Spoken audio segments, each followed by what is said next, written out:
And here we go. It is 3:35. Assalamu alaikum everyone. I hope you are doing well. Today I am much relaxed than before because आज house job के interviews हो गए. जो होना था वो हो गया है. चाहे सही हुआ है चाहे गलत हुआ है, जो होना था वो हो गया है. अब कुछ कर नहीं सकते, तो we just have to be happy about it, no matter what happens.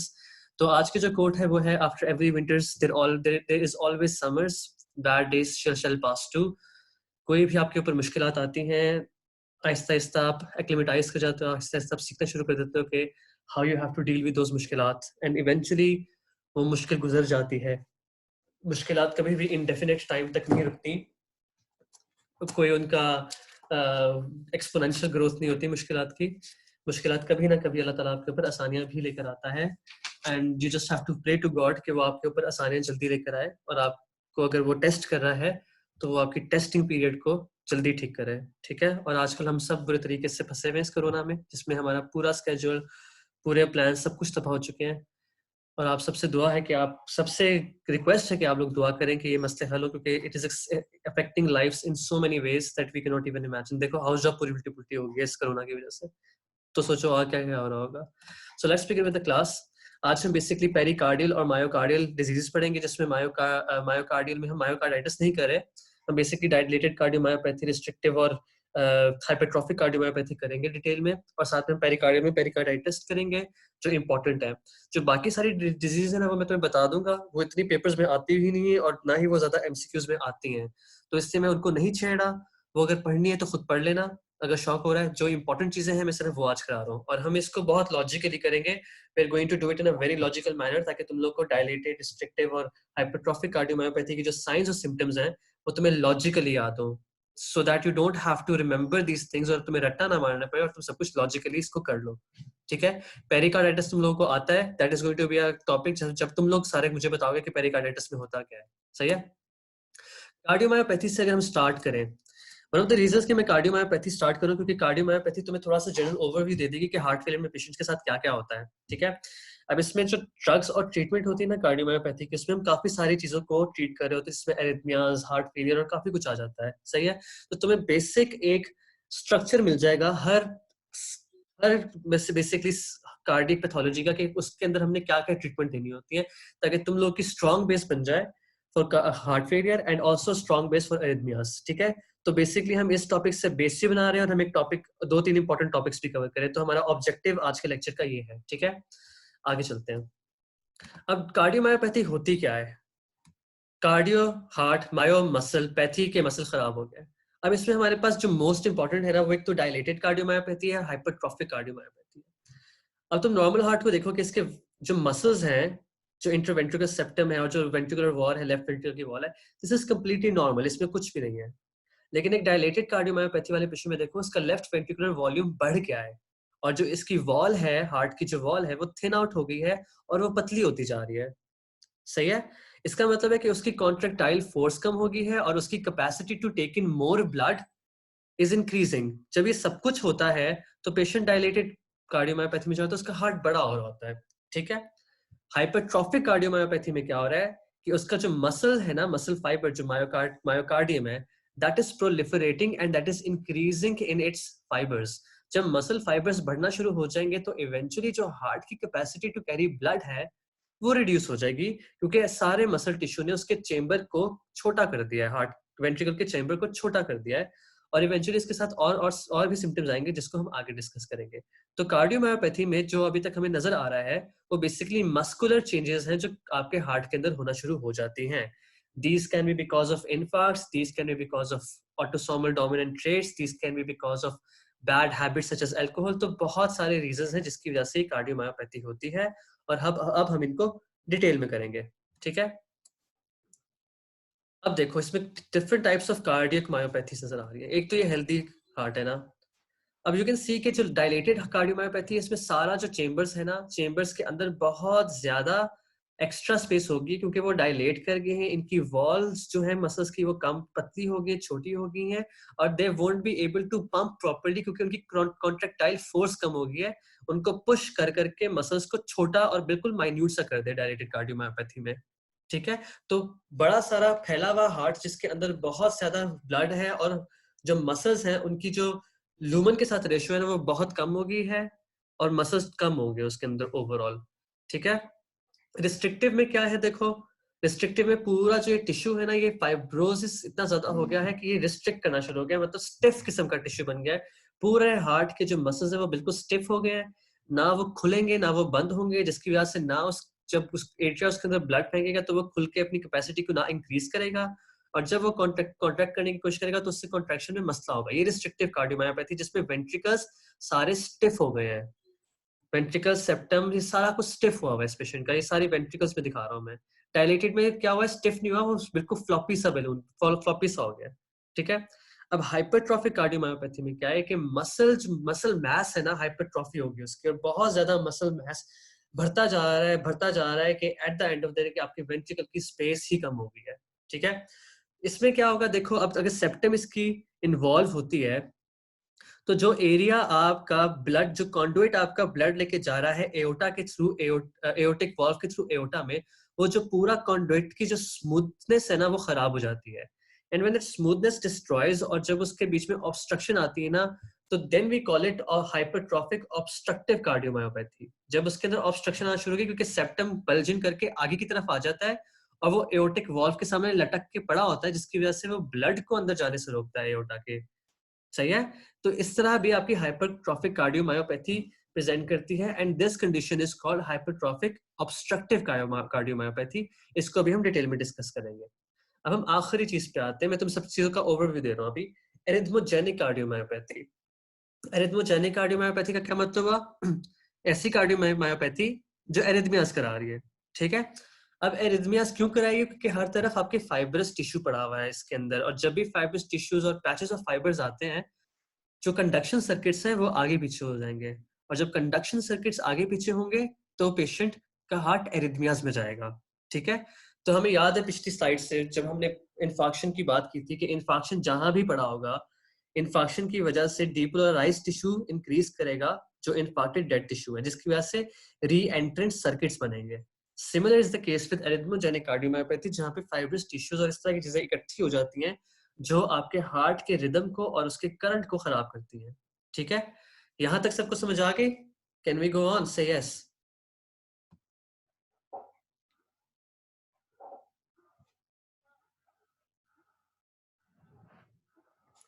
ठीक है, परफेक्टली फाइन, तुम लोगों को मेरे ख्याल से समझ आ रही है, विच इज गुड। आगे चलते हैं, लेट्स मूव ऑन। हम थोड़ा सा इसको एपिकल एक्सिस से देख लेते हैं, ठीक है। नॉर्मल हार्ट को देखो, बिल्कुल नॉर्मली नजर आ रहा है आपको, ठीक है। हाइपर कुरत ने पूछा है भाई, hypertrophic cardiomyopathy and hypertrophic obstructive cardiomyopathy are different or is the same? Hypertrophic obstructive cardiomyopathy, अभी हम इसको डिटेल में फिर से करेंगे, मैं तुम्हारा आंसर दे देता हूँ। Hypertrophic obstructive cardiomyopathy is a complication of hypertrophic cardiomyopathy when the hypertrophic cardiomyopathy start to show obstructive patterns because आपकी septum bulge in करके aortic valve की जो flow है ना, जो ब्लड का फ्लो एओर्टिक वाल्व तक जा रहा है उसको ब्लॉक करना शुरू कर देती है। अभी हम इसको डिटेल में डिस्कस करते हैं, मैं तुम्हें समझा दूंगा, ठीक है कुरतुलैन। अब नॉर्मल हार्ट को देखो, हाइपरट्रॉफिक कार्डियोमायोपैथी को देखो, रिस्ट्रिक्टिव को देखो और डायलेटेड को देखो। इन तीनों में you just need to make your concept कि किस तरह से डिफरेंट है। हाइपरट्रॉफिक में मसल इंक्रीज कर रहा है, रिस्ट्रिक्टिव में वो सारा कुछ स्टिफ हो रहा है, डायलेटेड में वो पतला हो रहा है मसल और बिल्कुल फूल रहा है। अब नाउ रिमेंबर दिस फ्रॉम, अब जैसे कि फॉर एग्जांपल रिमेंबर 3 बलून्स है तुम्हारे पास, 3 गुब्बारे हैं, ठीक है।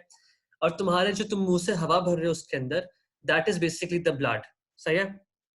अब एक होता है बलून जो बहुत सख्त किस्म का होता है, उसको आप थोड़ा सा छोड़ दो तो एकदम से उसमें से गैस निकलती है, ठीक है। That is of your hypertrophic cardiomyopathy, सही है। उसकी इलास्टिसिटी बहुत कम होती है और वो बहुत रिजिड किस्म का बैलून है, सही है। अब जो रिस्ट्रिक्टिव वाला है, रिस्ट्रिक्टिव वाले में क्या होता है कि आप उसके अंदर हवा भरते हो तो एक लिमिट तक वो हवा भरता है, थोड़ी सी भरता है, उसके बाद वो कहता है कि बस मैं थक गया, मेरी और इलास्टिसिटी नहीं है और मैं नहीं करता और मैं मूव ही नहीं करता अपनी जगह से, ठीक है। वो आपका रिस्ट्रिक्टिव हो गया। और डायलेटेड कार्डियोमायोपैथी वाला वो वाला बैलून है जिसमें आप हल्की सी हवा भरते हो तो वो बहुत ही ज्यादा भर जाता है और आराम से भर जाता है, हल्के से प्रेशर पे बहुत ज्यादा भर जाता है, ठीक है। तो ये कॉन्सेप्ट मैं तुम्हें समझाने की कोशिश कर रहा हूँ एंड आई होप कि तुम सबको ये समझ आ रहा है, ठीक है। हम थोड़ा सा इसकी डिटेल में जाएंगे कि इंडिविजुअली हम कार्डियोमायोपैथीज को किस तरह देखते हैं। अब हम इन कार्डियोमायोपैथीज की तरफ आए ना, ये वाली स्लाइड, दिस वन। अगर हम इन कार्डियोमायोपैथीज की तरफ आए तो हम इनकी इजेक्शन फ्रैक्शन को देखते हैं। Ejection fraction is the amount of blood that you are taking out from your heart, ठीक है। इजेक्शन फ्रैक्शन आमतौर पे ग्रेटर देन 55% होती है, लेकिन डायलेटेड में लेस देन 30% हो जाएगी, रिस्ट्रिक्टिव में 25 से 50% हो जाएगी। और जो हाइपरट्रॉफिक है, क्योंकि आपका हाइपरट्रॉफिक मसल है, तो जितना भी उसमें ब्लड डालोगे ना, बेशक वो कम हो, वो सारा ब्लड निकाल देगा, क्योंकि उसके मसल फाइबर्स इतने ज्यादा इंक्रीज हो गए that they are going to pump really good, ठीक है। तो 60% हो जाएगी, उसकी ज्यादा हो जाएगी रिलेटिवली इन सबसे, ठीक है। अगर आप डायस्टोलिक डायमेंशन देखो कि डायस्टली में उसके अंदर कितनी स्पेस होती है, तो डायलेटेड में स्पेस बहुत ज्यादा इंक्रीज कर जाएगी, ठीक है, क्योंकि वो डायलेट कर रहा है तो उसकी डायमेंशन इंक्रीज कर जाएंगी वेंट्रिकल की। रिस्ट्रिक्टिव में कम होगी और डिक्रीज होगी, और हाइपरट्रॉफिक में तो ज्यादा डिक्रीज हुई भी होगी। समझ आ रही है सारा कॉन्सेप्चुअली हम कर रहे हैं। उसके अलावा देख लो कि लेफ्ट वेंट्रिकुलर वॉल थिकनेस में क्या होता है, हाइपरट्रॉफिक में मार्केटली इंक्रीज होगी क्योंकि आपके मसल बढ़ रहा है। एट्रियल साइज का हमेशा याद रखो कि रिस्ट्रिक्टिव में मैसिव एट्रियल साइज होता है। Massive atrial size is something which occurs in restrictive cardiomyopathy. जो हाइपरट्रॉफिक उसमें भी इंक्रीज हो सकता है और डायलेटेड में भी इंक्रीज हो सकता है, लेकिन रिस्ट्रिक्टिव में तो हमेशा ज्यादा इंक्रीज होता है। बाकी जो चीजें हैं उसको मत देखो, इतना इंपॉर्टेंट नहीं है। बस इसमें ये इंपॉर्टेंट है कि कंजस्टिव हार्ट फेलियर जो रिस्ट्रिक्टिव है उसमें राइट साइड हार्ट फेलियर होता है, और जो हाइपरट्रॉफिक और डायलेटेड है उसमें आमतौर पे आपका लेफ्ट साइडेड हार्ट फेलियर में जाता है पेशेंट, ठीक है। सब में वेंट्रिकुलर टैकियारिथमियाज होते हैं और सब में सडन डेथ का चांस होता है, सही है। आगे चलते हैं। इसकी थोड़ी सी ज्यादा एक्सप्लेनेशन है ना, ये तुम लेक्चर के एंड में खुद पढ़ लेना जब तुम्हें समझ आ जाएंगे बेसिक कॉन्सेप्ट्स इन सब चीजों के। अब देखते हैं इसको, इस पिक्चर को देखते हैं। What does this picture basically signify. इसके अंदर हार्ट की डिफरेंट किस्म की कंडीशंस हम देख रहे हैं। जो ए हार्ट है ना, that is basically a normal heart. इस हार्ट में कोई मसला नहीं है, कंप्लीटली नॉर्मल है। जो बी वाला हार्ट है ना, बी वाले हार्ट में बेसिकली आपकी हाइपरट्रॉफिक कार्डियोमायोपैथी हो रही है, जिसके अंदर वो एसिमेट्रिकल सेप्टल हाइपरट्रॉफी दिखा रहा है, जिसको हम एएसएच कहते हैं। अब यहाँ पे तुम्हें करो तो मैं तुम्हारा आंसर करूंगा फिर से अगेन। अगर ये देखो हाइपरट्रॉफी हो जाती है इस सेप्टम की इस जगह से, तो जो चैनल था जिसके थ्रू वो एओर्टा में जा रहा था, वो सारे चैनल के बीच में एक ऑब्स्ट्रक्शन आ गई है, ठीक है। और जब ये ऑब्स्ट्रक्शन इस चैनल में आएगी तो ऑब्वियसली ब्लड मुश्किल से गुजरेगा and will go slowly into the aorta और उस पूरे चैनल के अंदर, ठीक है। जब वो स्लोली जाएगा और it's not able to go, तो हम इसको कहेंगे हाइपरट्रॉफिक ऑब्स्ट्रक्टिव मायोपैथी, कार्डियोमायोपैथी। समझ आ रही है बात। एसिमेट्रिकल सेप्टल हाइपरट्रॉफी हुई है और इसकी वजह से सब कुछ हो रहा है। जब भी साथ में एसिमेट्रिकल हाइपरट्रॉफी होती है सेप्टम की, तो वो क्या करता है कि एक तो एओर्टिक वाल्व में वो जाने से रोक रहा है, मतलब कि it's like a conditional defect which is coming. Aortic valve ठीक है, मगर उससे पहले मसला आ गया है, रुकावट आ गई है। और साथ में वो क्या करता है कि माइट्रल रीगर्स कराता है, क्योंकि जो माइट्रल वाल्व का एक लीफलेट है ना, वो सेप्टल हाइपरट्रॉफी के साथ अपनी तरफ खींचना शुरू कर देता है। तो पेशेंट के अंदर माइट्रल वाल्व का भी मसला हो रहा है और समवट एओर्टिक वाल्व से पहले थोड़ा सा मसला हो रहा है। तो इसके अंदर माइट्रल वाल्व की भी एक मरमर होगी और साथ में ऑब्स्ट्रक्टिव कार्डियोमायोपैथी जो है ऑब्स्ट्रक्शन हो रही है उसकी भी मरमर होगी।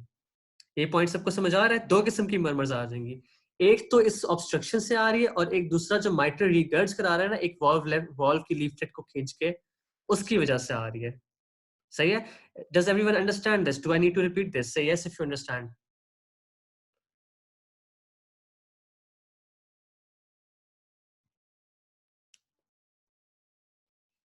Perfectly fine. जबरदस्त। आगे चलते हैं। अब इसको हमने डिस्कस कर लिया, इसके हम बाकी कॉन्सेप्ट्स को बिल्ड करेंगे when we discuss solely hypertrophic cardiomyopathy. अब सी भी हाइपरट्रॉफिक कार्डियोमायोपैथी है, ठीक है। इसमें क्या हो रहा है कि आपकी कंसेंट्रिक किस्म की हाइपरट्रॉफिक कार्डियोमायोपैथी हो रही है, ये दोनों साथ एग्जिस्ट भी कर सकती हैं, ठीक है। डी में क्या हो रहा है कि एपिकल कार्डियोमायोपैथी है, जिसमें एपिकल हाइपरट्रॉफी हो रही है। जो ई है वो बेसिकली डायलेटेड कार्डियोमायोपैथी आपको नजर आ रहा है, यू कैन सी दिस, आराम से नजर आ रहा है। एफ में क्या हो रहा है कि एरिथमोजेनिक राइट वेंट्रिकुलर कार्डियोमायोपैथी आ रही है। और फिर आगे ऑब्लिटरेटिव कार्डियोमायोपैथी है जिसको तुम्हें जरूरत नहीं है पढ़ने की, जी में। और एच में आपकी बेसिकली रिस्ट्रिक्टिव कार्डियोमायोपैथी आ रही है, जिसमें स्टिफ हो गया आपका वेंट्रिकल बिल्कुल, ठीक है। तो हमें यहाँ पे डिफरेंट किस्म की, तीन किस्म की हमने कार्डियोमायोपैथी ज्यादा डिटेल में डिस्कस की है। एक डायलेटेड है, एक हाइपरट्रॉफिक है, और एक रिस्ट्रिक्टिव कार्डियोमायोपैथी है। इनको बस डिटेल में डिस्कस किया, बाकी चीजों को हमने डिटेल में डिस्कस नहीं किया और हमें जरूरत भी नहीं है। अभी हम इनकी और फर्दर डिटेल्स में जाएंगे। इससे पहले कि मैं जाऊं आगे, I wanted to go and do this question on menti.com. 11117214 is the code. ये बहुत कॉन्सेप्चुअल किस्म का क्वेश्चन है। इट्स ऑल कॉन्सेप्चुअली करना है इसको, ठीक है। 11117214. It's all about your cardiac muscle. Cardiac muscle के बारे में सोचो इस क्वेश्चन को करते हुए।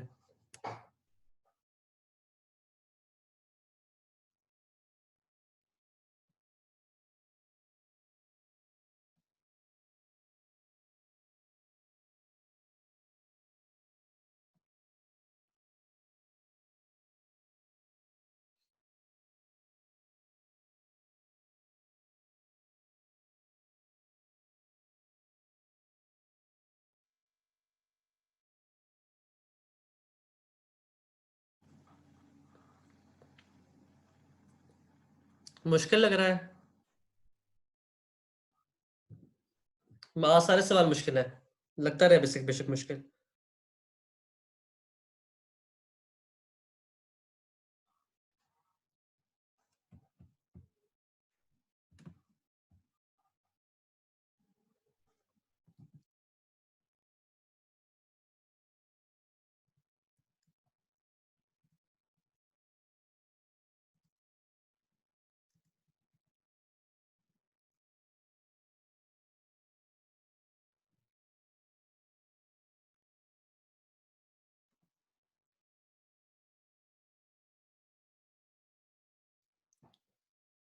आज मैं देखता हूँ कि तुम लोगों के कॉन्सेप्ट्स किस तरह के हैं अबाउट कार्डियो। सवाल मैंने काफी मुश्किल दिया है, मैं तो पहले पहले ही बता रहा हूँ।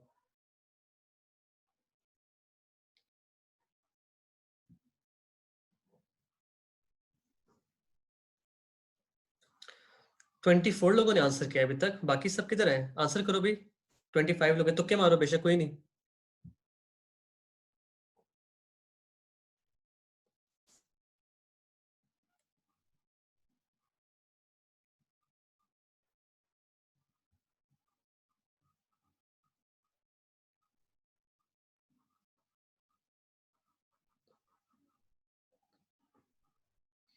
35 जैसे होंगे मैं इसको दिखा दूंगा। अभी 33 लोगों ने आंसर किया है।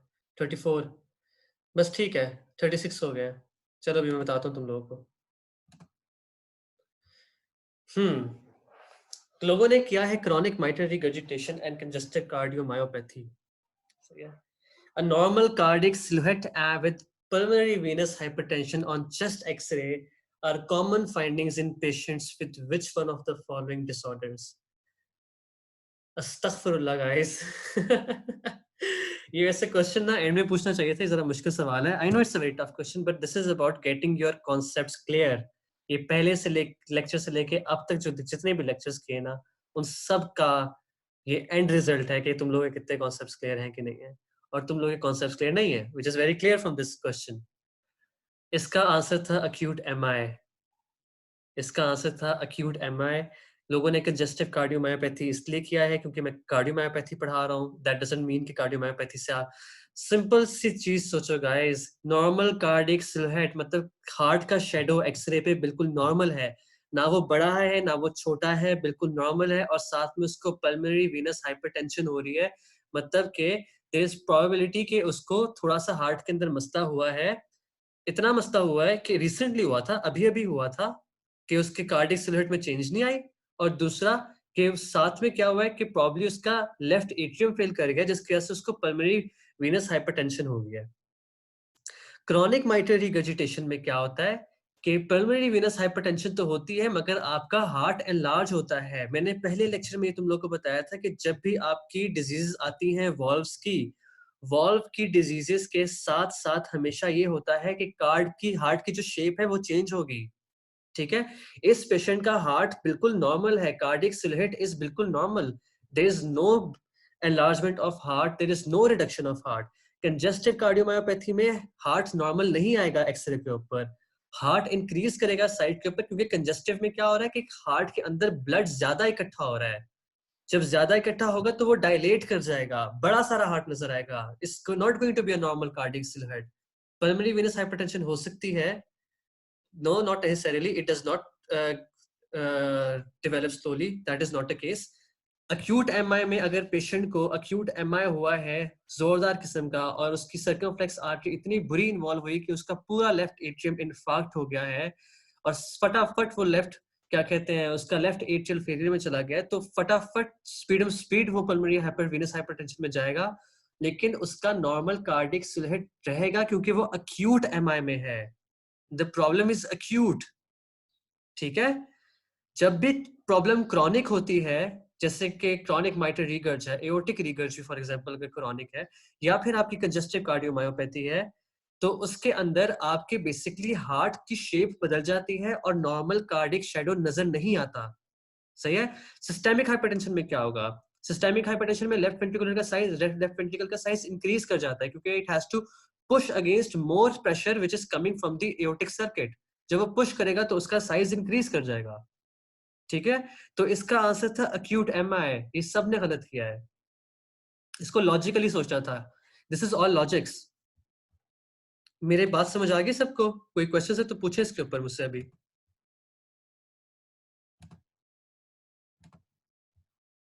Say yes if you understand. I'm trying to build your concepts. ये क्वेश्चन अगर गलत कर दे तो it's alright. This is all conceptual stuff, हम कॉन्सेप्चुअली पढ़ रहे हैं सबको, ठीक है। अगर गलत हो गया है तो इट्स कंप्लीटली ऑलराइट। सबने गलत किया, किसी एक ने किया। It is acute left heart failure due to MI, yes it is acute left heart failure due to MI। MI के साथ acute left heart failure हो सकता है ना, उसी कॉम्प्लिकेशन में हमने पढ़ा था ना एसीएस की कॉम्प्लिकेशन में कि acute हार्ट फेलियर लेफ्ट और राइट दोनों हो सकते हैं एमआई के साथ, लेकिन उसमें आपके कार्डियक की जो सिलहट है वो नॉर्मल होगी। It's going to be normal over there. सही है। तो इस तरह सोचना है, be very logical when you answer your questions. हम डायलेटेड कार्डियोमायोपैथी की तरफ आते हैं। डायलेटेड कार्डियोमायोपैथी को हम कंजेस्टिव कार्डियोमायोपैथी कहते हैं क्योंकि हमने उसका आंसर अभी हमने देखा था, कंजेस्टिव कार्डियोमायोपैथी की टर्म यूज की थी, तो वो डायलेटेड कार्डियोमायोपैथी के साथ होता है। सही है। इसमें क्या है, वही वाली बात है कि चेंबर बड़े हो गए हैं, मसल्स एट्रोफी कर गए हैं और सब कुछ खुला खुला हो गया है, थिंड वॉल होगी आपकी। आगे चलते हैं। Dilation and impairment of the contraction of left ventricular and right ventricular mass increase करके पूरे हार्ट का, क्योंकि ब्लड ज्यादा हो रहा है, वॉल थिकनेस नॉर्मल है लेकिन आमतौर पर रिड्यूस भी हो सकती है। Also called congestive cardiomyopathy. इसमें याद रखो कि ये अल्कोहल के साथ कोरिलेटेड है और थायमिन डेफिशिएंसी के साथ कोरिलेटेड है, जिसको हम कहते हैं beriberi dilated cardiomyopathy, wet cardiomyopathy में होता है, ठीक है। मायोकार्डाइटिस के बाद भी हो सकती है, इडियोपैथिक भी हो सकती है, जेनेटिक्स में ऑटोसोमल डोमिनेंट और सिंगल जीन म्यूटेशन भी हो सकती है। अब एक होती है जिसको हम कहते हैं पेरीपार्टम कार्डियोमायोपैथी। ये लास्ट मंथ ऑफ प्रेगनेंसी से और विद इन 5 मंथ्स तक आती है। इजेक्शन फ्रैक्शन 45% से कम होती है और जब आप चेक करते हो पेशेंट को हार्ट फेलियर की तो उसकी कोई हार्ट फेलियर की कॉज नहीं मिलती, तो वो डायलेटेड कार्डियोमायोपैथी उसको मार्क करते हैं। ये विमेन में भी होती है, लास्ट ट्राइमेस्टर से लास्ट मंथ ऑफ प्रेगनेंसी से लेके फिफ्थ मंथ तक होती है उसकी आफ्टर प्रेगनेंसी। पेरीपार्टम इसको हम कार्डियोमायोपैथी कहते हैं। तो इसमें याद करने वाली बात क्या है कि अल्कोहल के साथ होती है और थायमिन डेफिशिएंसी के साथ होती है, और ये दो इंपॉर्टेंट बातें हैं जिसको याद रखना है। बाकी तुम्हें कॉन्सेप्ट मैंने समझा दिया इसके बारे में। मुझे बताओ कि अगर एक पेशेंट को डायलेटेड कार्डियोमायोपैथी है तो वो किस तरह प्रेजेंट कर सकता है? किस चीज के साथ वो प्रेजेंट करेगा? किस तरह के सिम्टम्स होंगे उसके? एनीवन?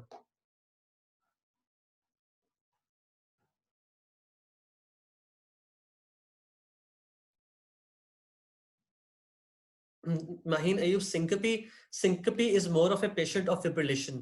ज्यादातर फिब्रिलेशन में होता है, इसमें भी हो सकता है, लेकिन वो हाइपरट्रॉफिक कार्डियोमायोपैथी में होता है।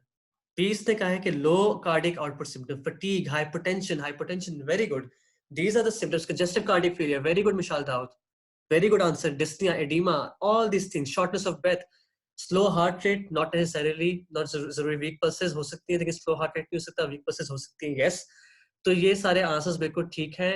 हाइपरटेंशन होगी, कंजेस्टिव कार्डिक फेलियर हो सकता है, एडिमा ऑफ द पेरिफेरी हो सकता है, लंग एडिमा हो सकता है, depending on the kind of A cardiomyopathy you have और कौन सा वाला आपका चेंबर इन्वॉल्व है, ठीक है। तो बेसिकली हम काइंड ऑफ हार्ट फेलियर पढ़ रहे हैं। More common in main, science of heart failure होगी, जुगुलर वेनस डिस्प्लेसमेंट होगी और displacement of the left ventricular impulse होगी। आपकी एपिक स्पीड आपको पता है कि fifth intercostal place mid clavicular line में होती है, लेकिन जब आपको कार्डियोमायोपैथी होती है, खासतौर पे डायलेटेड कार्डियोमायोपैथी, तो हार्ट इतना बड़ा हो जाता है कि वो जो फिफ्थ इंटरकॉस्टल स्पेस में आपकी लाई करी थी ना एपिक स्पीड, वो डिस्प्लेस हो जाती है, लैटरली एंड डाउनवर्ड डिस्प्लेस हो जाएगी। For example mid axillary line में जा सकती है या फिर कहीं और जा सकती है, which is far away from the mid axillary line, क्योंकि ऑब्वियसली आपका हार्ट तो इंक्रीज कर रहा है, तो उसकी पल्सेशन भी डिफरेंट डिफरेंट जगहों पे डिस्प्लेस कर जाएगी। सही है। S3 और S4 गैलप सुनाई देगा, क्योंकि हार्ट फेलियर में पेशेंट, हमें S3 का पता है क्यों होता है, जब आपके हार्ट में ज्यादा ऑलरेडी ब्लड होता है, उसके ऊपर और ब्लड फेंक दो तो आपको S3 की आवाज सुनाई देती है, और S4 भी गैलप के तौर पर नजर आएगा। कॉम्प्लिकेशंस में क्या होगा इसकी, एरिथमियास होंगे। एरिथमियास क्यों होंगे कि बड़ा सारा हार्ट है, कंडक्शन सर्किट बहुत ज्यादा एक्सपैंड कर गया है, तो इसका मतलब क्या होगा कि आपकी काफी एरियाज में it won't be able to get properly depolarised and repolarised, जिसकी वजह से बहुत ज्यादा कंडक्शन नए पाथवेज मतलब कि कंडक्शन पाथवेज लंबे हो जाते हैं। सही है। तो एरिथमियास में जाएगा। जब भी डायलेटेड कार्डियोमायोपैथी में पेशेंट होता है तो ब्लड ज्यादा स्टेसिस करता है, जिसकी वजह से थ्रोम्बोएम्बोलिज्म होगा, सडन कार्डियक डेथ हो सकती है और प्रोग्रेसिव कार्डियक फेलियर हो सकता है पेशेंट में। डायग्नोसिस में इको करोगे, ट्रांसइसोफेजियल इको मोस्ट सेंसिटिव है, और एमआरआई करा सकते हो। ईसीजी की फाइंडिंग्स मिलेंगी, ठीक है, इतनी ज्यादा इंपॉर्टेंट नहीं है। टेकीकार्डिया होता है आमतौर पे। रप्चर कर सकता है अगर बहुत ज्यादा आपकी हो गई है प्रॉब्लम। किसी को अगर पता है तो एक रेसलर था, उसका नाम था एडी गरेरो। एडी गरेरो का मसला ये होता है कि वो अल्कोहल बहुत पीता था, तो उससे डायलेटेड कार्डियोमायोपैथी थी और उसका हार्ट रप्चर कर गया था। तो वेरी गुड माइनस कर, it can rupture, yes that is true. साथ में चेस्ट एक्सरे में आपको कार्डियो में गैली और पल्मोनरी कंजेशन नजर आएगी, दोनों में। कार्डियो में गैली देखो नजर आ रही है, सिलहेट इंक्रीज होगा, फिब्रिलेशंस आ सकती है, यस दैट इज ट्रू सारा अफजल। फिब्रिलेशन आएंगी क्योंकि arrhythmias is kind of fibrillation, तो वो आएंगे ऑब्वियसली। जेनेटिक टेस्टिंग सब में करते हैं, कुछ कुछ में नहीं करते। इसमें सिर्फ याद कर लो कि इको कराओगे और भी ट्रांसएसोफेजियल इको और चेस्ट एक्सरे में तुम्हें बड़ा सारा हार्ट नजर आएगा, ठीक है, और पल्मोनरी कंजेशन नजर आएगी इसमें। अब हम देखते हैं कि इसमें किस तरह का नजर आएगा आपको हार्ट। इसमें जो याद करने वाली बातें ना, कि बस याद रखो कि हार्ट फेलियर की तरह प्रेजेंट करेगा, हार्ट रेट जरा तेज होगा, थ्रोम्बो एम्बोलिज्म, ये सब कुछ हो सकता है, एरिथमियास भी होते हैं, एरिथमियास हर कार्डियोमायोपैथी में ऑलमोस्ट होते हैं, ठीक है। डायग्नोसिस इको से करोगे और साथ में चेस्ट एक्सरे में तुम्हें बड़ा हार्ट नजर आएगा, ये बातें याद रखो। सही है। This is S for Gallup क्यों आएगा, एस फॉर गैलप क्यों आता है, इसको मैं तुम्हें एक्सप्लेन करता हूँ। लेकिन इसमें बेसिकली होता है कि कभी कभार डायलेटेड कार्डियोमायोपैथी में आपके जो वेंट्रिकल्स होते हैं ना, वो भी स्टिफ होना शुरू हो जाते हैं। सही है। बड़े होकर स्टिफ हो जाते हैं, एक लिमिट आती है कि जब वो इतने बड़े हो जाते हैं कि वो स्टिफ हो जाते हैं, तो वो एस फॉर गैलप के तौर पर प्रेजेंट करता है। सही है। आगे चलते हैं। अब ये हो गया है आपका कार्डियक मायोपैथी का, डायलेटेड कार्डियोमायोपैथी का chest X-ray. Now look at the heart. What is the first finding do you see in this patient? और वो फाइंडिंग आप किस रेशियो से बताते हो?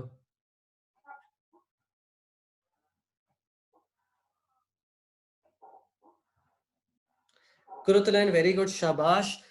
Enlarged heart and abnormal and raised cardiothoracic ratio. सही है, कार्डियक थोरेसिक रेशियो इसकी इंक्रीज, सीटी रेशियो इसकी इंक्रीज होगी है पेशेंट की। This is your dilated cardiomyopathy. अब इसको ट्रीटमेंट क्या करोगे? Treat like heart failure. Medical therapy में एसिस और आर्ब्स दोगे, और बीटा एसिस और आर्ब्स क्या करेंगे? रिड्यूस सडन एरिथमिक डेथ, और बीटा ब्लॉकर्स भी एरिथमिक डेथ को रिड्यूस करेंगे। तो एरिथमियास के लिए तुमने दिए बीटा ब्लॉकर्स, और एसिस एंड आर्ब्स इससे भी दिए, और स्पायरोलेक्टोन इससे दी, स्पायरोलेक्टोन इससे दी, ताकि जो हार्ट के ऊपर इतना बर्डन पड़ा है ना, ज्यादा एक्स्ट्रा कार्डिक आउटपुट का और ज्यादा इंक्रीज वीनस रिटर्न का, उस वीनस रिटर्न को तुम कम कर रहे हो, ताकि हार्ट के अंदर कम से कम ब्लड जाए और वो कम से कम डायलेट हो। You are doing this by spironolactone and ACEIs and ARBs. सही है। इससे क्या होगा कि ओवरऑल ब्लड वॉल्यूम डिक्रीज करेगा, तो हार्ट के अंदर ब्लड स्टेसिस कम हो जाएगा और डायलेशन हार्ट की कम हो जाएगी। बीटा ब्लॉकर एरिथमियास को रोकेंगे, ठीक है। डाइजेक्शन और डाइजॉक्सिन भी वही करेगी कि जो कार्डियक की कॉन्ट्रेक्टिलिटी है उसको इंक्रीज करेगी, क्योंकि डायलेटेड कार्डियोमायोपैथी में कॉन्ट्रेक्टाइल डिसफंक्शन होता है पेशेंट का, क्योंकि उसके कॉन्ट्रेक्टिलिटी रिड्यूस हुई हुई होती है। और डायूरेटिक्स भी वही काम करेंगी जो एसिस आर्ब्स और स्पायरोलेक्टोन करती हैं, कि वो ऑब्वियसली आपके हार्ट के ऊपर लोड को कम करेंगी, ठीक है। तो हमने क्या क्या चीजें ट्रीट की इसमें? हमारे पास मसले क्या थे डायलेटेड कार्डियोमायोपैथी में, याद करो। नंबर 1 कंजेशन थी, कंजेस्टिव कार्डिक फेलियर है ना, कंजेशन हो रही है। कंजेशन को कम करने के लिए हमने एसिस आर्ब्स स्पायरोलेक्टोन और डायूरेटिक्स दे दी। दूसरा क्या था? एरिथमिया था। एरिथमिया को कम करने के लिए क्या किया? बीटा ब्लॉकर्स दे दिए, ठीक है। इवन एसिस और आर्ब्स भी हेल्प करते हैं, लेकिन बीटा ब्लॉकर्स दे दिए मेजरली। और तीसरा क्या था, कॉन्ट्रैक्टिलिटी कम हो गई थी, कॉन्ट्रैक्टिलिटी को वापस ठीक करने के लिए क्या किया, डायजॉक्सिन दे दी। सही है। तो इस तरह हमने जो उसके मसले थे ना उनको हल किया, डायजॉक्सिन से और बीटा ब्लॉकर से, एसेस, आर्ब्स, स्पाइरोलेक्टोन और डायूरेटिक से, तो सारे मसाइल के हल निकाल रहे हैं हम जो उस पेशेंट के अंदर हो सकते हैं। सर्जिकल ट्रीटमेंट में क्या करोगे कि उसकी हम, ये इतनी इंपॉर्टेंट नहीं है, बस तुम्हें आइडिया में तुम्हें दे रहा हूँ कि किस तरह हम ट्रीटमेंट और क्या हमारी लॉजिक्स होती है ट्रीटमेंट के पीछे। पेस मेकर दे दोगे, वेंट्रिकुलर असिस्ट डिवाइस दे दोगे, इम्प्लांटेबल कार्डियक डिफिब्रिलेटर दे दोगे, ट्रांसप्लांट कर दोगे। Transplant is the definitive treatment, defibrillator fibrillation के लिए, ventricular assisted device cardiac output को मेंटेन करने के लिए, और पेस मेकर अगेन फिब्रिलेशन के लिए और एरिथमियास के लिए। ठीक है, समझ आ रही है सबको से? यस।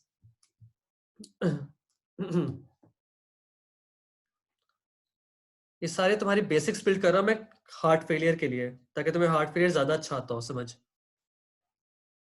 ये टॉपिक इंपॉर्टेंट है थोड़ा सा, इतना ज्यादा नहीं है, हार्ट फेलियर ज्यादा इंपॉर्टेंट, तो we are basically building basics of heart failure with this topic. अब कार्डिक ग्लाइकोसाइड एक आता है, उससे हम कहते हैं डायजॉक्सिन।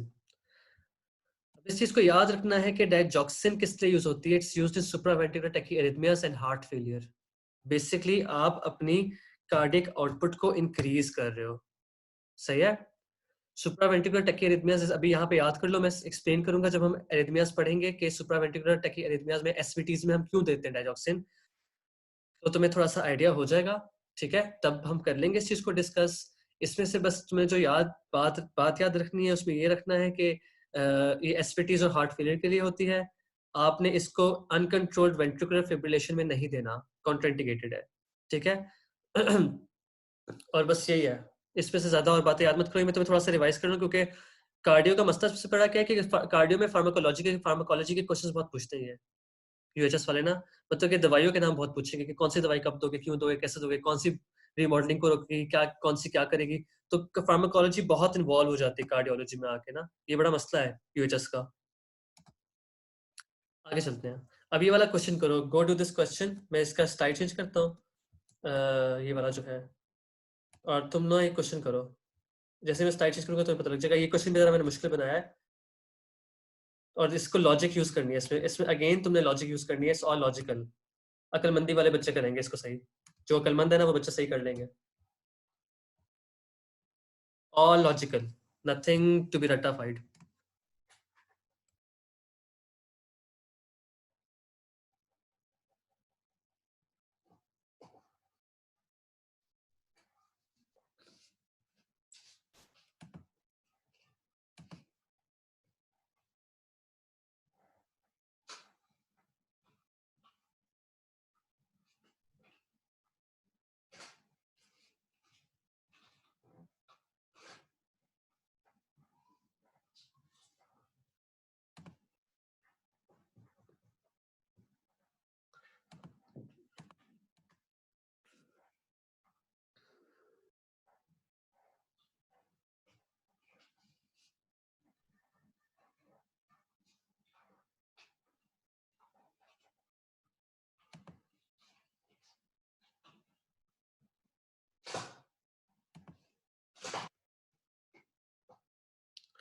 You forgot my birthday.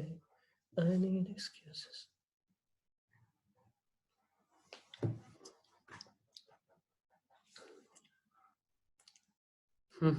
देखते हैं कितने लोगों ने किया। 26 लोगों ने किया है अभी तक आंसर। करते जाओ करते जाओ, जैसे 35 होता है ना, मैं तुम लोगों को दिखाता हूँ कि तुम लोगों ने क्या आंसर किया है। ये तुम्हारा पास्ट एग्जाम क्वेश्चन है।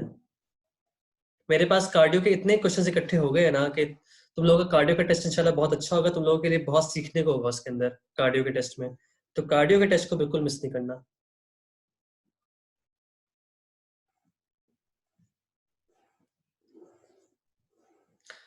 मैं थोड़ा चैलेंजिंग क्वेश्चंस दे रहा हूँ ताकि तुम लोग को थोड़ा सा आइडिया हो कि चैलेंजिंग क्वेश्चंस किस तरह के होते हैं और यूएचएस में आपको किस तरह फंसते हो बुरे तरीके से। 32 लोगों ने, 33 लोगों ने कर लिया है। I need 2 more people and then we're going to show the slides. 34. Good. Now we're going to see. इसका क्वेश्चन है कि propranolol, which is a beta blocker, is rarely used in the treatment of किस चीज की क्या मैं I am going to take the test in the first week of May probably, सही है। What is the treatment of propranolol को आप किस में यूज नहीं करोगे? You are not going to, it's not useful in the treatment of, it's rarely use in the treatment of AV blocks. पहले ही बंदे के अंदर हार्ट ब्लॉक आया हुआ है, पहले ही उसके अंदर मसला हो रहा है कि उसके हार्ट सही तरह काम नहीं कर रहा और उसके अंदर ब्लॉक्स आ रहे हैं, तुम बीटा ब्लॉकर देके which is a propranolol, why are you going to increase his AV block? उसके सिम्टम्स को इंक्रीज क्यों करोगे?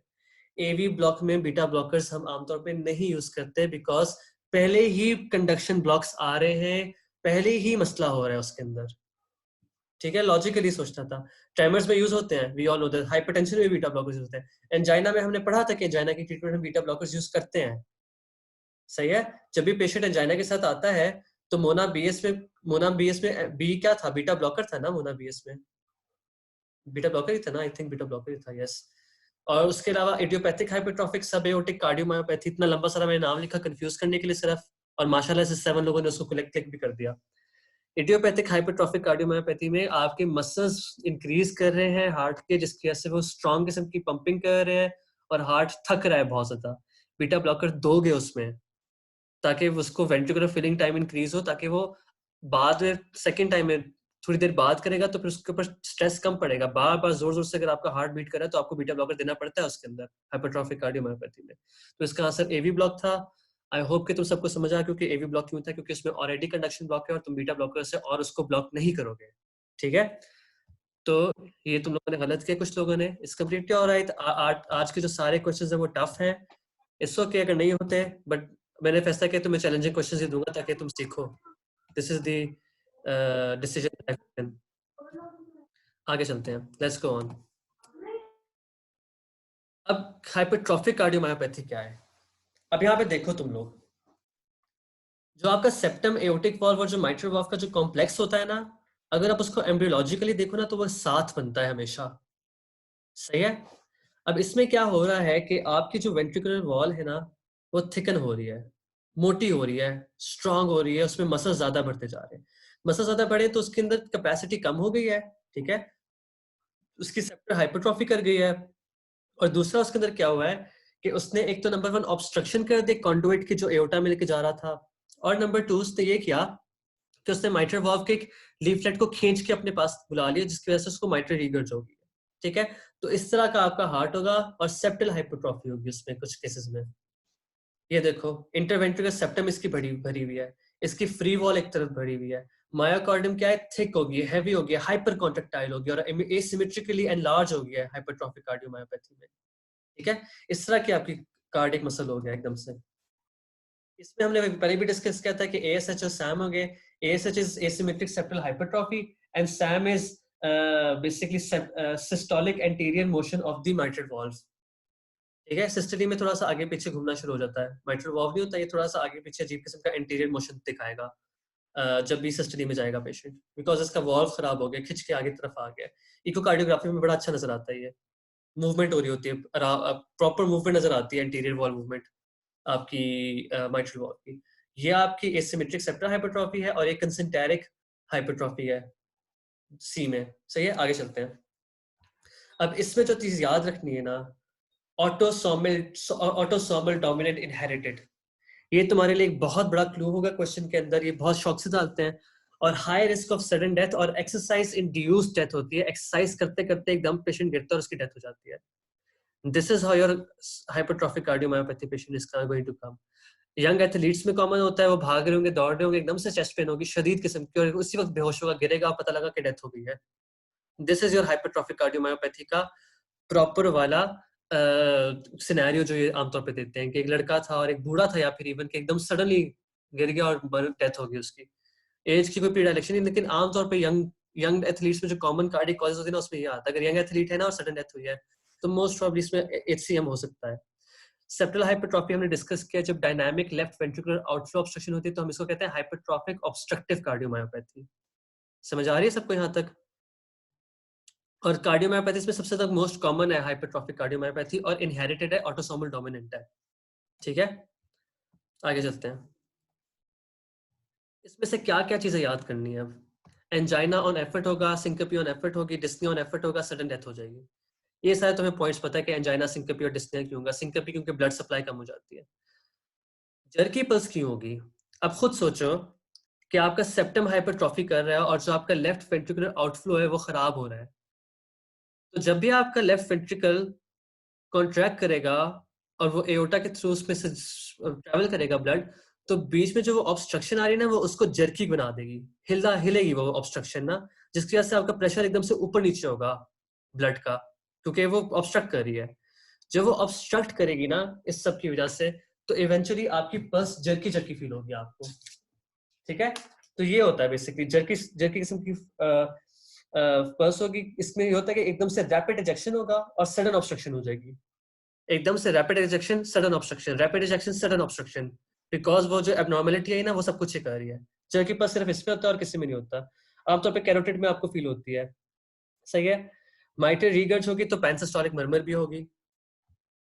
ठीक है, माइटल एरिया में एपिक्स में सुनाई देती है ये।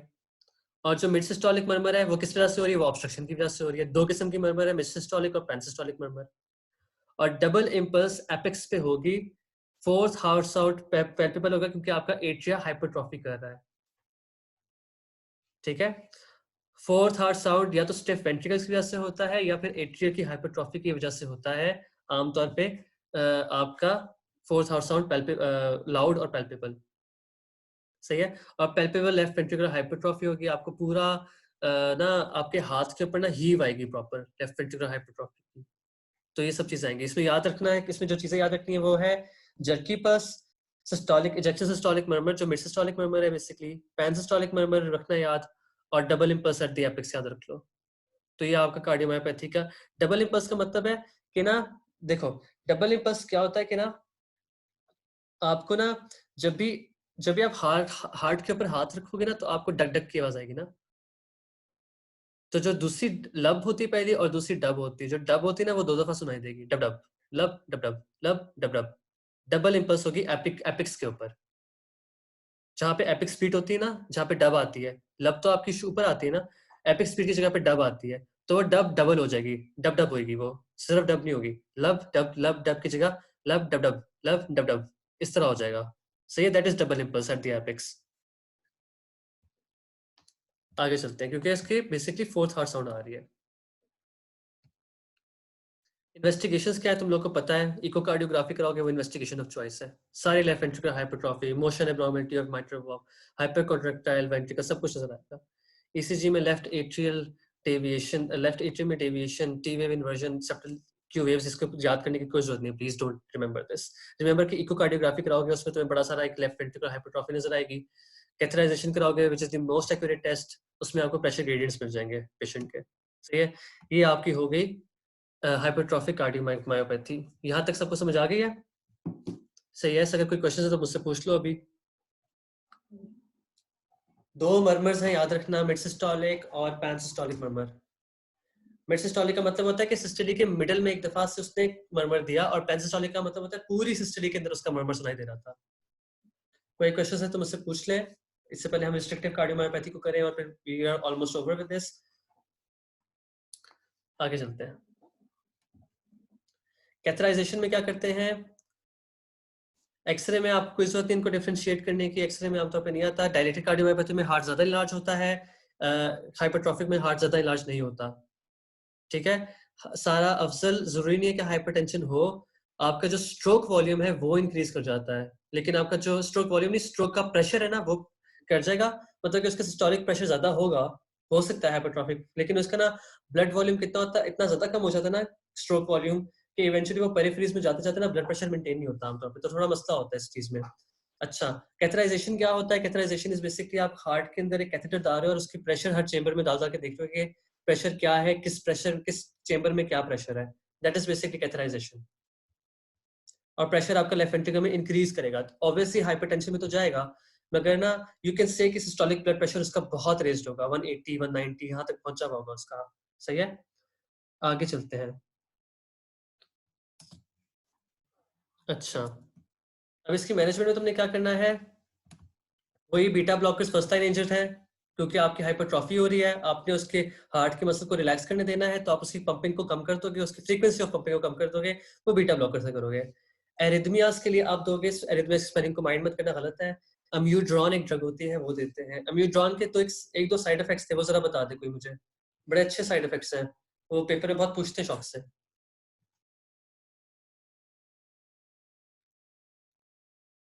किसी को याद है? QT prolongation, yes, Maliha Asim good. Arrhythmias और क्यूटी प्रोलंगेशन सही है, ठीक है। पल्मोनरी फाइब्रोसिस कराता है म्यूट्रॉन। हमने जब किया था डिस्कस रेस्पिरेटरी सिस्टम में, तो मैंने कहा था कि दो ड्रग्स हैं जो पल्मोनरी फाइब्रोसिस कराती है, वो इंपॉर्टेंट याद रखो, एक थी ब्लूमाइसिन और एक थी इम्यूड्रॉन। ये दो ड्रग्स बार बार यूएचएस पूछता है, ठीक है। डोंट फॉरगेट कि ये आपकी ये रेस्पिरेटरी में लिंक था यहाँ पे, ठीक है। रेस्पिरेटरी में हमने डिस्कस किया था कि इम्यूड्रॉन फाइब्रोसिस कराता है, तो इस चीज को भूलना नहीं है कभी भी, ठीक है। तो ये हार्ट की मेडिसिन है जो इम्यूड्रॉन थी, जो बेसिकली आपको एरिथमियास को ट्रीट करते हैं। मेरे पास पिछले 15 साल से इम्यूड्रॉन ले रहे हैं। एट्रियल फिब्रिलेशन के लिए आप एंटीकोगुलेशन करोगे, सिंकपी के लिए इम्प्लांटेबल डिफिब्रिलेटर लगाओगे। ड्रग्स नॉट गिवन, ड्रग्स हम जो नहीं देते वो बेसिकली डायजॉक्सिन आती है और सारे वेजोडाइलेटर्स आते हैं। वेजोडाइलेटर्स में सारी आपकी नाइट्रेट्स आ जाएंगी, सही है, और वो सब कुछ आ जाएगा। तो डायजॉक्सिन नहीं देनी, क्योंकि आपकी हार्ट की कॉन्ट्रेक्टिलिटी ऑलरेडी इंक्रीज्ड है, आपने उस कॉन्ट्रेक्टिलिटी को और इंक्रीज नहीं करना। डायजॉक्सिन दोगे तो वो खराब हो जाएगा, उसका दिल फट जाएगा। If it's going to get hyper contractile, दिल को आप और कॉन्ट्रेक्टिलिटी में लेके जाओगे तो it's going to completely get destroyed. Vasodilators नहीं देते, इसकी वजह ये होती है कि आपने जो प्रीलोड है ना, और जो कार्डिक इनपुट है, जो उसको मेंटेन रखना है और उसको इंक्रीज करना है, ताकि उसके वेंट्रिकल ज्यादा से ज्यादा भरे, और जो हाइपरट्रॉफी हुई हुई है ना उसको, और जो सेप्टम में हाइपरट्रॉफी उसको साइड पे पुश कर दें। तो आपने उसके प्रीलोड को कम नहीं करना किसी भी तरह से। तो you don't give digoxin and you don't give vasodilators, कभी भी नहीं देते हाइपरट्रॉफिक कार्डियोमायोपैथी में, ठीक है। तो ये कॉन्सेप्ट्स बिल्ड कर रहा हूँ, ये ज्यादातर पूछते नहीं, I am just trying to build your concepts, ताकि हम हार्ट फेलियर वगैरह पढ़ेंगे तो तुम्हें ज्यादा अच्छी समझ आएगी उस चीज की। एफएब एंटीकोगुलेशन देते हैं। एंटीकोगुलेशन इसलिए देते हैं क्योंकि एफएब में आपकी इरेगुलर रिदम होता है, और आमतौर पे क्या होता है, जब इरेगुलर रिदम होगा, उससे क्या होगा कि बार बार एम्बोलाइज बनेंगे, और उन एम्बोलाइज को तोड़ने के लिए आपको एंटीकोगुलेशन देनी होती है, वार्फरिन यूज करते हैं। ड्रग्स नॉट यूज में जो मैं रिपीट करता हूँ, डाइजॉक्सिन और वेसोडाइलेटर्स नहीं यूज करने। डाइजॉक्सिन कॉन्ट्रेक्टिलिटी को इंक्रीज करता है, हाइपरट्रॉफिक कार्डियोमायोपैथी में ऑलरेडी आपका हार्ट हाइपर कॉन्ट्रेक्टाइल है, तो आप उसको डाइजॉक्सिन नहीं दोगे, क्योंकि आपने कॉन्ट्रेक्टिलिटी और इंक्रीज नहीं करनी, वरना वो मर जाएगा पेशेंट, सही है। और वेसोडाइलेटर्स इसलिए नहीं देने क्योंकि आपने उसकी कार्डिक इनपुट को मेंटेन करना है, उसके अंदर जो ब्लड आ रहा है हार्ट के अंदर, वीनस रिटर्न जो आ रहा है, उसको मेंटेन रखना है। वेसोडाइलेटर्स दोगे तो वीनस रिटर्न रिड्यूस हो जाएगा। वेसोडाइलेटर्स नहीं देते, इससे नहीं देते, द रीजन इज कि आपने ओवरऑल उसकी वीनस रिटर्न को इंक्रीज करना होता है, ताकि उसके वेंट्रिकल ज्यादा से ज्यादा भरे। जब वो ज्यादा से ज्यादा भरेंगे तो कार्डिक आउटपुट भी मेंटेन होगी, और जो ऑब्स्ट्रक्टिव कार्डियोमायोपैथी हो रही है उसको हाइपरट्रॉफी की वजह से, सेप्टम की हाइपरट्रॉफी की वजह से, तो वो पुश साइड हो जाएगी, सही है। क्योंकि जब वेंट्रिकल भरेगा और जब एक्सपैंड करेगा, तो ऑब्वियसली उसका जो ब्लड वॉल्यूम है वो इंक्रीज करेगा, और उसकी डायमेंशंस इंक्रीज करेंगी, तो उसके सिम्टम्स कम होते जाएंगे, सही है। ये कॉन्सेप्चुअल बातें अगर समझ आ रही है तो ठीक है, वरना कोई मसला नहीं, अगर समझ भी नहीं आती तो इतना जरूरी नहीं है बात।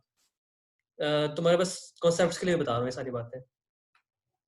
सर्जिकल थेरेपी में आप सेप्टल एब्लेशन कर सकते हो, जहाँ पे ज्यादा मसल है उसको मायोमेक्टमी कर दो, डुअल चैम्बर पेसिंग कर दो, और transplant at the end of the day is the option.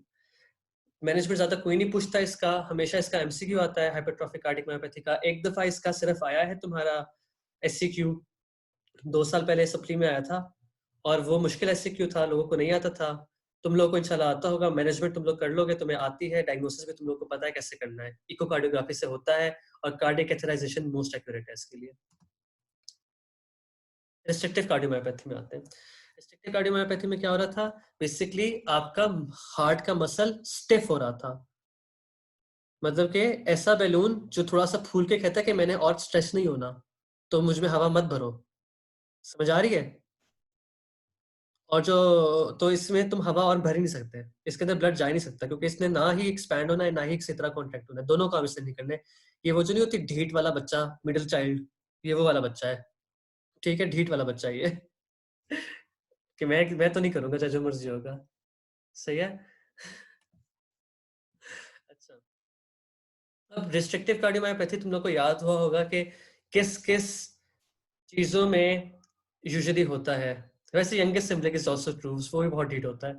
अच्छा, तो रिस्ट्रिक्टिव कार्डियोमायोपैथी में क्या क्या होता है कि आपके अंदर फाइबर्स बन रहे हैं ना बेसिकली आपके हार्ट के मसल के अंदर। तो देखो ऑटोइम्यून डिजीज तुम लोग को याद होगी जिनमें कार्डियक मसले हो रहे थे, एसएलई थी, रूमेटॉइड आर्थराइटिस थी, स्क्लेरोडर्मा थी, इन सब के अंदर फाइबर्स बढ़ रहे थे ना हार्ट के अंदर। तो वो सारे रिस्ट्रिक्टिव कार्डियोमायोपैथी की तरह प्रेजेंट करते हैं। ठीक है। और बाकी जो ग्लाइकोजन स्टोरेज डिजीज होती है, गॉशर डिजीज, फैब्री डिजीज, जो यूएसएमएल कर रहे हैं उनको ये पता होगा। गॉशर फैब्री बहुत शौकीन मिजाज है यूएसएमएल पूछने वाले। तो स्टोरेज डिजीजेस, इनफिल्ट्रेटेड में एमाइलोइडोसिस और सार्कोइडोसिस, याद है सार्कोइडोसिस के अंदर कॉम्प्लिकेशन में लिखा हुआ था रिस्ट्रिक्टिव कार्डियोमायोपैथी हो सकती है और एट्रियल फिब्रिलेशन हो सकती है। उसमें बेसिकली सार्कोइडोसिस अफेक्ट करता है, ये हार्ट के साथ लिंक, यहाँ पे आपका रेस्पिरेटरी के साथ लिंक है। स्क्लेरोडर्मा और पॉलीमायोसाइटिस और रूमेटॉइड आर्थराइटिस आपका कनेक्टिव टिश्यू डिसऑर्डर के साथ लिंक है यहाँ पे। ठीक है। स्टोरेज गॉशर और फैब्री बायोकेमिस्ट्री के साथ लिंक है, इसको तो भूल ही जाओ, इसको मत याद करो। गॉशर फैब्री बस ठीक है, पता लग गया है। एंडोमायोकार्डियम में कोई भी कैंसर हो जाए, फाइब्रोसिस हो जाए। अब यहाँ पे मैं क्यूएचएस का पास्ट क्वेश्चन पूछूंगा तुम लोगों से। विच is the most common tumour of the heart? किसको पता है, बता दे मुझे।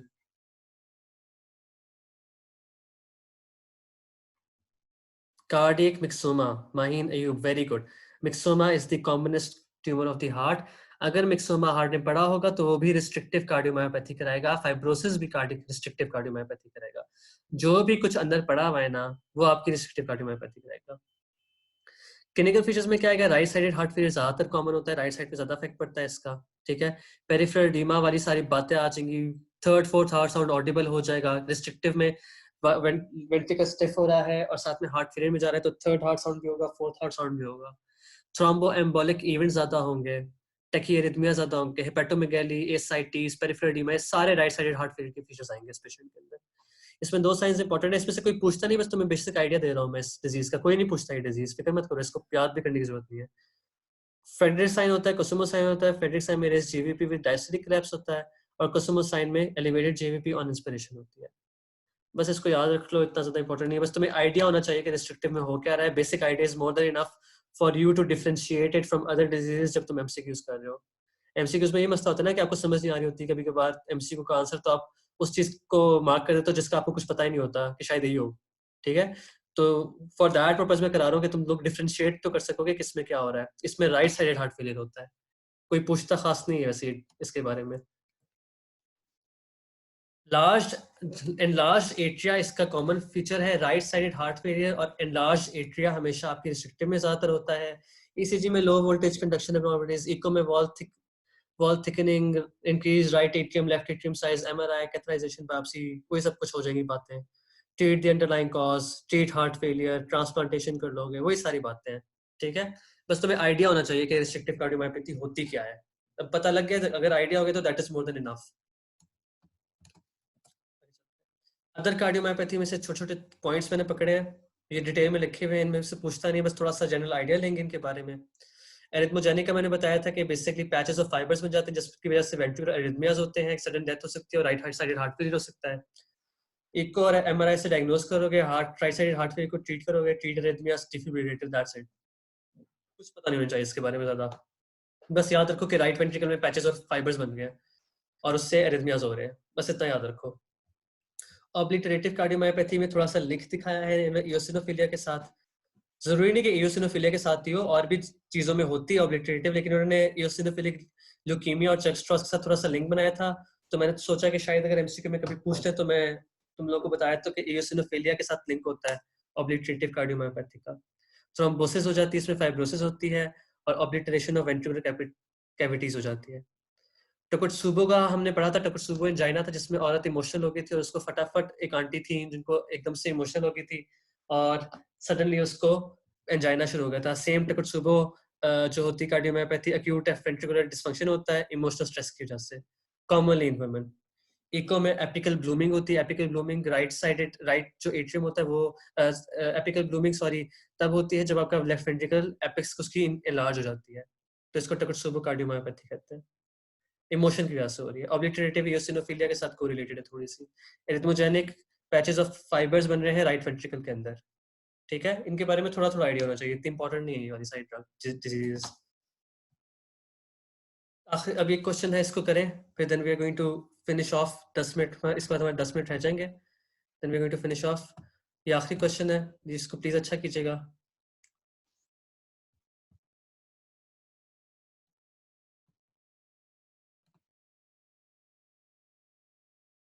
कार्डियोमायोपैथी में टी वेव इन्वर्जन्स क्यों होती हैं? क्योंकि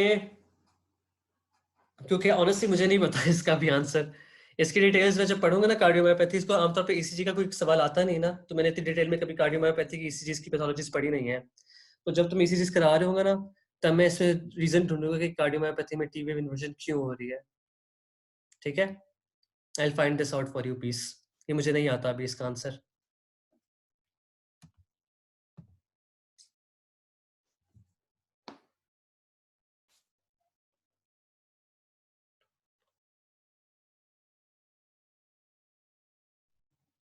चार लोगों ने किया है, 11 11 7 2 1 4, सब जाके आंसर करें इसका।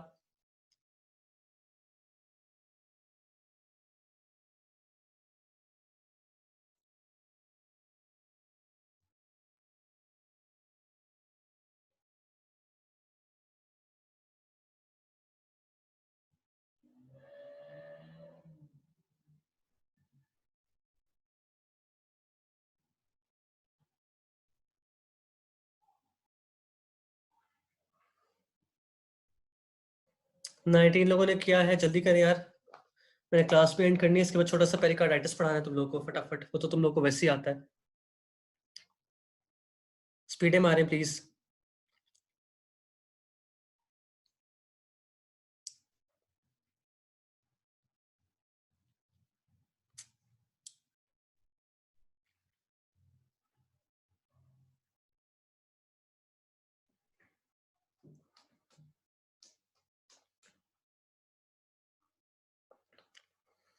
31 हो गए हैं, 3 लोग और करते हैं प्लीज, 3 4 लोग और, ताकि मैं इसको शो करूं।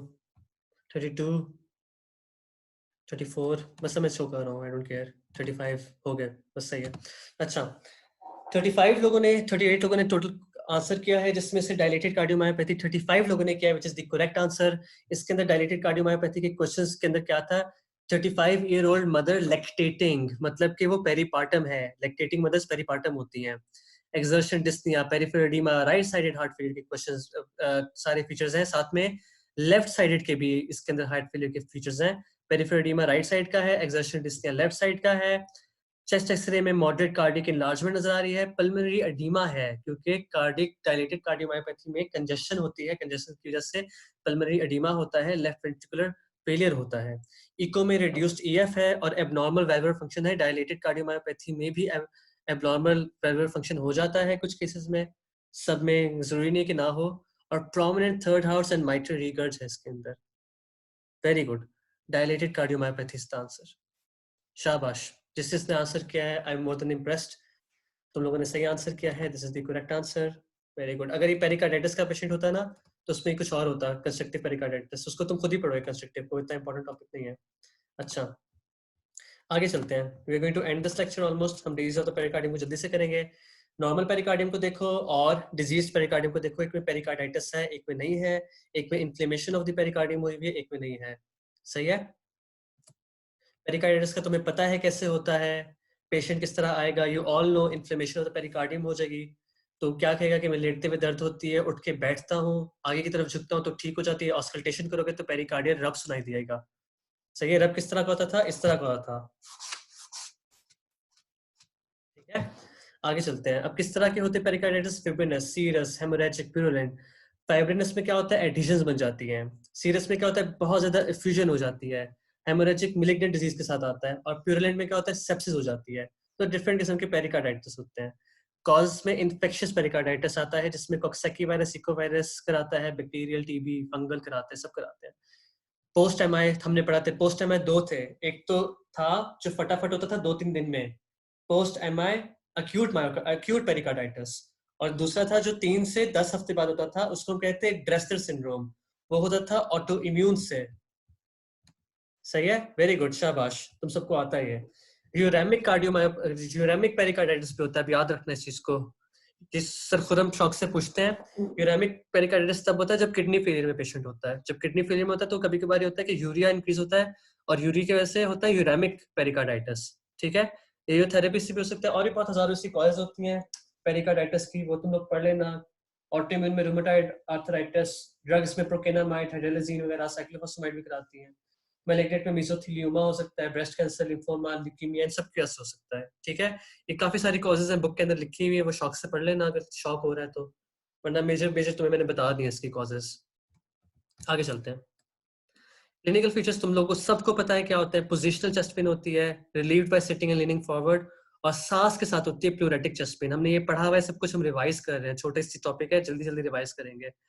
पेरिकार्डियल फ्रिक्शन रब होता है और ये डायग्नोस्टिक होता है। याद रखो कि pericardial friction rub is diagnostic.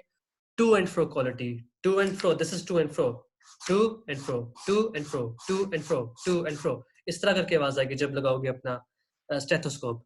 Fever भी हो सकता है और ल्यूकोसाइटोसिस भी हो सकता है। मुश्किल तो नहीं लग रहा, हमने बहुत दफा पढ़ा हुआ है ये, इसमें मुझे मेरे ख्याल से तुम्हें कोई प्रॉब्लम नहीं होनी चाहिए। आगे चलते हैं। ट्रीटमेंट हमने पढ़ी भी बहुत दफा। ईसीजी में क्या था, हमने पढ़ा था wide spread ST segment elevation with upward concavity. हमने कहा था अगर हर जगह एसटी सेगमेंट एलिवेशन हो जाएगी तो हम उसको पेरिकार्डाइटिस कहेंगे। अब हमने उसमें एक और कॉन्सेप्ट ऐड किया है, वो है अपवर्ड कॉन्केविटी का। सही है, और साथ में पीआर इंटरवल डिप्रेशन होगा कि पीआर का जो इंटरवल है वो पीआर इंटरवल छोटा हो जाएगा, और ये बहुत स्पेसिफिक इसके अंदर होता है। ट्रीटमेंट में आप एस्प्रिन देते हो 600 mg 6 टाइम्स डेली। एनसेड्स में आप indomethacin is the choice of NSAIDs which you are going to give. Colchicine भी दे सकते हो, स्टेरॉइड्स भी दे सकते हो। प्यूरिलेंट हो गया तो एंटीबायोटिक्स और पेरिकार्डियोसिंथेसिस भी कर दोगे। ट्यूबरकुलस हो गया तो एंटी ट्यूबरकुलस ड्रग्स दे दोगे। ठीक है, ये सब चीजें तुम्हें आती हैं। पेरिकार्डाइटिस आखिरी दफा रिवाइज कर रहे हैं इसको। तुमने ड्रेस्टर में पढ़ लिया, तुमने एक्यूट पेरिकार्डाइटिस में भी पढ़ लिया, और तुमने फाउंडेशन लेक्चर में भी इस चीज को पढ़ लिया है। कॉल्चासिन भी देते हैं हम इसके अंदर, ठीक है, ये याद रखना, फायदा होता है खासतौर पे यूरेमिक पेरिकार्डाइटिस में, तो कॉल्चासिन अच्छा फायदा देती है। This is your ECG, ST segment elevation with upward concavity. ये बहुत बकवास सी ईसीजी, इतनी अच्छी नहीं है, इसमें लीड्स का नहीं पता लग रहा सही तरह से, मगर मैं ST segment elevation with upward concavity दिखाना चाह रहा हूँ। ठीक है, तो ये इस तरह की होती है। जो हमने की थी ना एमआई की, उसकी थोड़ी डिफरेंट थी, मैं तुम्हें दिखाता हूँ स्पॉटलाइट से। इट्स लाइक दिस, उस जैसे इसकी तो यूं जा रही है ना कि ऊपर जाएगी और यूं करके नीचे गिर जाएगी।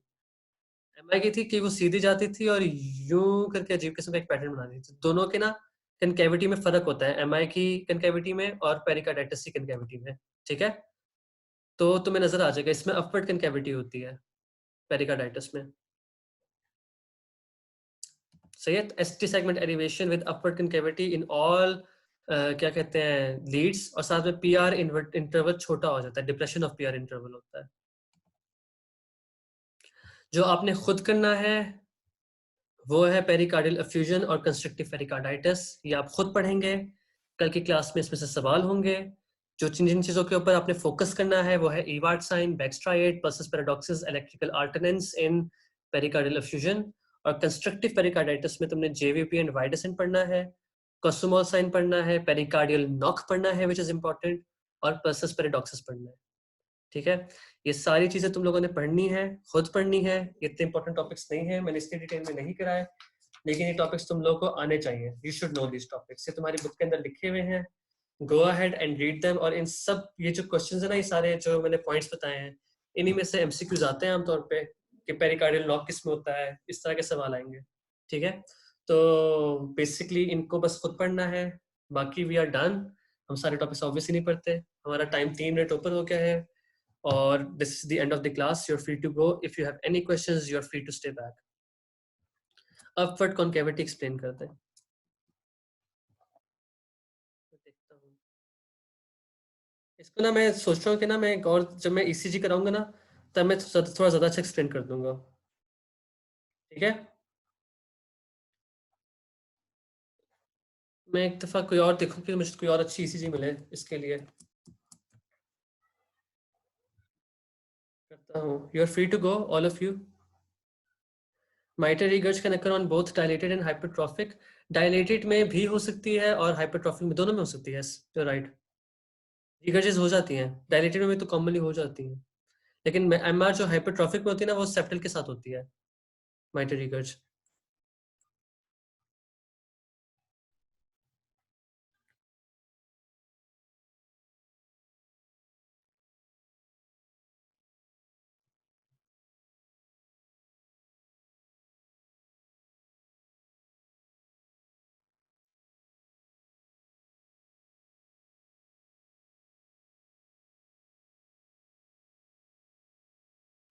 देखो मैं तुम्हें बताता हूँ, I am going to turn on my video, और मेरी वीडियो देखो।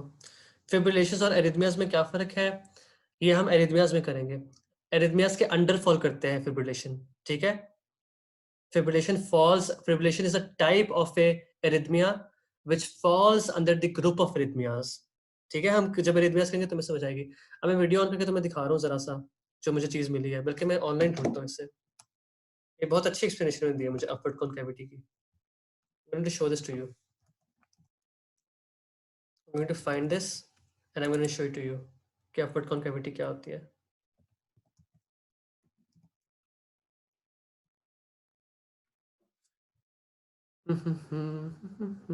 बहुत अच्छी इन्होंने मुझे एग्जांपल दे दिया। I am really happy to see this.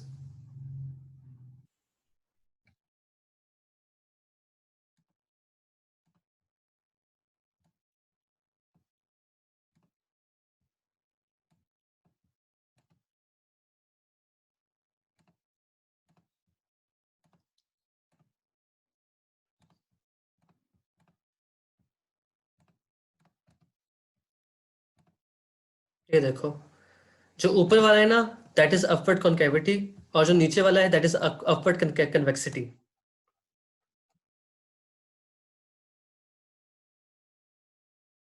जो टॉपिक्स हम कर चुके हैं उनका एमसीक्यूज पीडीएफ में भेज सेंड कर सकते हैं। हाँ, दे दूंगा तुम लोगों को मैं सारे, कोई मसला नहीं। हाइपरट्रॉफी में पैनसिस्टोलिक और midsystolic murmur exist at the same time. They can not not necessarily but they can. अब जो किसी स्टूडेंट ने मुझसे पूछा था, लेकिन आमतौर पर इन दोनों में हो जाते हैं कभी कभार साथ, पैनसिस्टोलिक और मेसिस्टोलिक दोनों आ जाते हैं। अच्छा, कनकेविटी का ये देखो, इस सवाल है, ये concavity, this is a concave upward concavity. ये आपकी किस में होती है, पेरिकार्डाइटिस में। और ये देखो, ये अपवर्ड कन्वेक्सिटी है, ये आमतौर पे आपकी एसटी सेगमेंट एलिवेशन में होती है, ठीक है। ये दोनों में फर्क इस तरह आता है। एक और दिखा दो तुम्हें, अगर तुम एक्सेस ड्रॉ करोगे तो कनकेव और नॉन कनकेव किस तरह के होते हैं।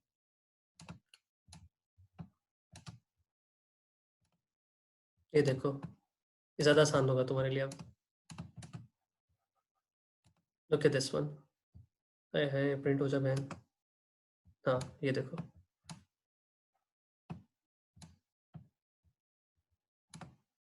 ये मैं स्लाइड्स ऐड कर दूंगा ताकि तुम लोग को समझ भी आ जाए, ठीक है। अब पॉइंट क्लियर हुआ कि ये देखो, ये कनकेव है, अपवर्ड कनकेविटी है इसके अंदर, और इसके अंदर अपवर्ड कन्वेक्सिटी है, नॉन कनकेव हो गया ये। This is ST segment elevation, इस तरह होती है एसटी सेगमेंट एलिवेशन एमआई के अंदर। और पेरिकार्डाइटिस में इस तरह की होती है, ए वाली पेरिकार्डाइटिस के अंदर होती है। समझ आ गया सबको ये वाला पॉइंट कि अपवर्ड कनकेविटी क्या हो रही है इसमें। कौन सा स्टूडेंट था जिसने मुझसे पूछा था, मरियम ने पूछा था ना मुझसे। हाँ, समझ आ गई उसको।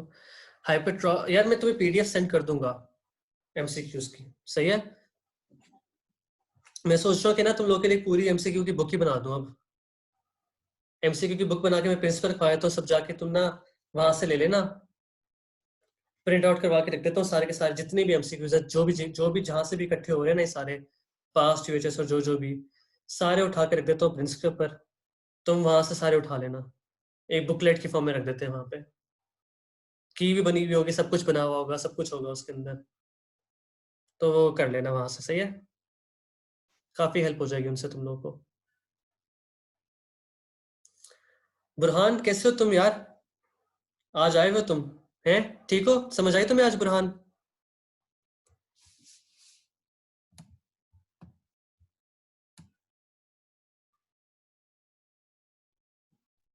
अच्छा, Zaira, peace, Noor Khalid, stay at home, तुम सबको समझ आ रही है, hope.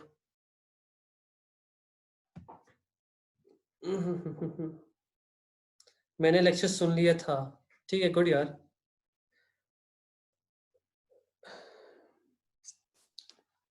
I have only 1 minute, फिर उसके बाद I'm going to close this off.